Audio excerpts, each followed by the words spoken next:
পিঠা পছন্দ করে না এমন মানুষ হয়তো খুঁজে পাওয়া যাবে না। কম বেশি সবাই পিঠা খুবই পছন্দ করে। তবে এক এক এলাকায় এক এক রকমের পিঠা আছে। তবে কিছু পিঠা দেখতে এতটাই সুন্দর নকশা যে আমরা অনেকেই বানাতে পারি না, আবার বানানোর সাহসও করি না। তবে খেতে খুবই পছন্দ করি, তো সাহস করে আবার সেই পিঠাগুলো পারি না বলেও বানানোর চেষ্টা করি। তো আমি আজকে যে পিঠাটা বানাবো, পিঠাটা আমার শ্বশুরবাড়ির এলাকার পিঠা। আমার বাবার বাড়িতে এই পিঠাগুলো খুব একটা করা হয় না, শখের বসে হয়তো কেউ কেউ বানায়, তবে সেরকম সুন্দর হয় না।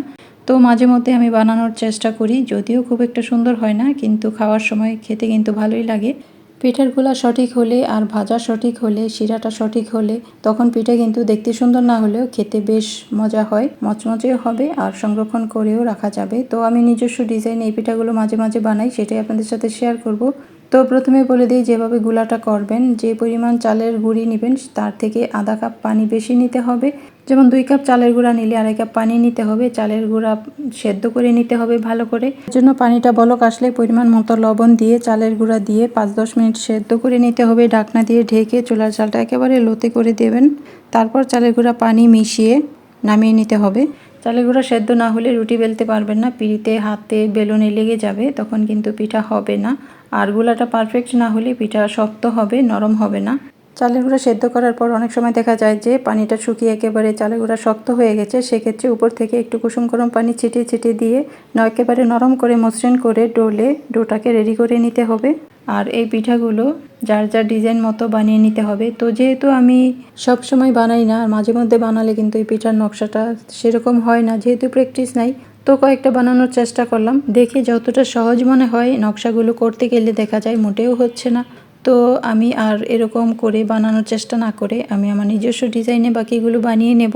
তো যেহেতু পাকন পিঠা আমি বানাই, পাকন পিঠা খুব ভালোই বানাতে পারি, তো সেই রকম ডিজাইন করেই আমি বাকিগুলো বানিয়ে নিয়েছি। পাকন পিঠার কিন্তু একটা নিজস্ব ডিজাইন আছে, সেটা ফুলের পাপড়ির মতো কয়েকটা দাগ কেটে একটু উঁচু উঁচু করে নিতে হয়। তো আমি সেগুলোর মতো করেই বানিয়ে নিলাম, দেখতে কিন্তু চমৎকার হয়েছে। আর পিঠাগুলো খেতেও বেশ নরম আর মচমচে হয়েছে। তো আমার মতো যারা এই নকশা পিঠা বানাতে পারেন না বা সুন্দর নকশা হয় না, তারা কিন্তু নিজস্ব ডিজাইনে বানিয়ে নিতে পারেন। এটা যখন ভাজবেন, শিরায় দিবেন, তখন কিন্তু ঠিকই নরম হবে। দেখতে যেমনই হোক, খাওয়ার টেস্ট কিন্তু একই হয়। তো এই দেখুন, পাকন পিঠার মতো প্রথমে আমি ফুলের পাপড়িগুলো গোল গোল করে চারপাশে তুলে নিয়ে সাইডগুলো নকশা পিঠার মতো কেটে নিয়েছি। তো 2 পিঠার ডিজাইনে আমি 1 পিঠা বানিয়ে নিলাম। এটা কিন্তু দেখতেও খুবই সুন্দর হয়েছে, আলাদা একটা নকশা হয়ে গেল। মাঝখানে পাকন পিঠা আর সাইডে নকশা পিঠার মতো আমি কেটে নিয়েছি। সবগুলো গোল করে একই রকম করে কেটে নিয়েছি, বেশি ডিজাইনে না গিয়ে সহজ একটা ডিজাইন করে পিঠাগুলো বানিয়ে নিলাম। এবার আমি তেলে ভেজে নেব। আর প্রথমে যখন ভাজবেন পিঠাটা, যারা নতুন আমার মতো তাদের জন্য বলছি, পিঠা প্রথমে যখন ভাজবেন প্রথমবারে এটা ভালো করে ভেজে নিতে হবে, যেন কাঁচা না থাকে। কাঁচা থাকলে কিন্তু সংরক্ষণ করতে পারবে না, কিছুদিন পরেই দেখা যাবে ফাঙ্গাস পড়ে গেছে। তাই প্রথম বাচ্চাটা ভালো করে ভেজে নিতে হবে, একেবারে লালচে হবে না, হালকা ব্রাউন করে পিঠা যেন সেদ্ধ হয় সে মতো করে ভেজে সংরক্ষণ করে রাখতে পারবেন। যখন খাবেন তখন দ্বিতীয়বার তেলে মচমচা করে ভেজে তারপর শিরায় দিতে হবে। আর যদি সাথে সাথে খান সেক্ষেত্রেও কিন্তু পিঠাটা প্রথমবার ভেজে যখন পুরোপুরি ঠান্ডা হবে তখন দ্বিতীয়বার আবারও ভেজে তারপর শিরায় দিতে হবে, তা না হলে পিঠাটা মচমচে হবে না, শক্ত হয়ে থাকবে। আর এই নকশা পিঠাগুলো 2 বার ভাজা হয় বলে একে 2 ভাজা পিঠাও বলা হয় অনেক জায়গায়।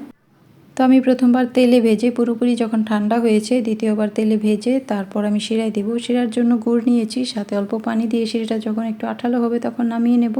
তারপর পিঠাগুলো মচমচে করে ভেজে শিরায় দিয়ে তুলে নিলাম। আর দেখুন পিঠাগুলো যেমন মচমচে হয়েছে তেমন নরমও হয়েছে। তো এই পিঠাগুলো খেতে খুবই ভালো লাগে। যারা এই পিঠা ভয়ে বানান না, তারা আমার মতো এরকম সহজ নকশায় পিঠাগুলো বানিয়ে দেখতে পারেন, আবার সংরক্ষণ করেও রাখতে পারেন।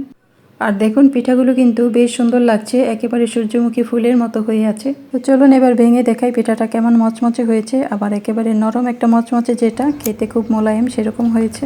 তো ভালো থাকুন, সহজ সহজ রেসিপি পেতে সাথেই থাকুন। আল্লাহ হাফেজ।